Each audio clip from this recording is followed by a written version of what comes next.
لله رب العالمين الصلاة والسلام على خاتم النبيين وعلى آله وصحبه أجمعين أما بعد أعوذ بالله من الشيطان الرجيم بسم الله الرحمن الرحيم قال الله تعالى في سورة الكهف فلعلك باخع نفسك على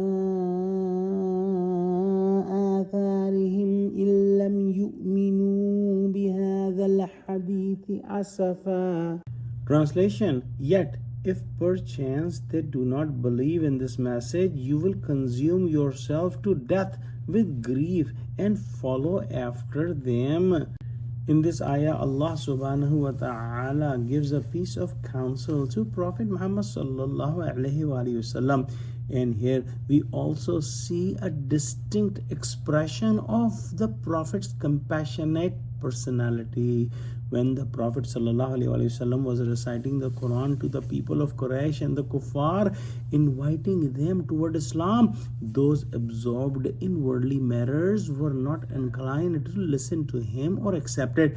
This caused the Prophet Muhammad ﷺ severe distress.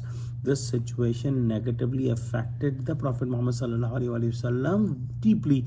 Thus, Allah subhanahu wa ta'ala advised the Prophet Muhammad ﷺ that if these disbelievers do not accept the Quran, he should not give himself over them.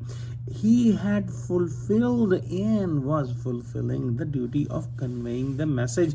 If no one accepts, there is no need for him to suffocate with grief or regret why he made an effort that did not succeed.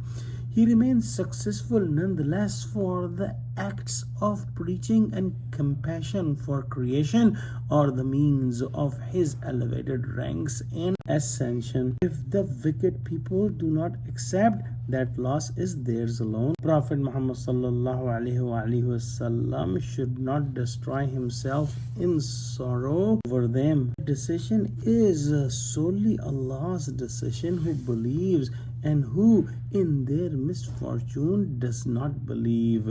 Let's pray that Allah subhanahu wa ta'ala give us true understanding of Quran, connect us with the truthful people, make us steadfast on the straight path. Oh Allah, help Muslims. Oh Allah, unite Muslims. Oh Allah, cure Muslims from the disease of Wahan, which is the hatred of death and the love of this dunya. Ameen. Wa akhiru da'wana anil hamdulillahi rabbil alameen. Wassalamu alaikum wa rahmatullahi wa barakatuhu.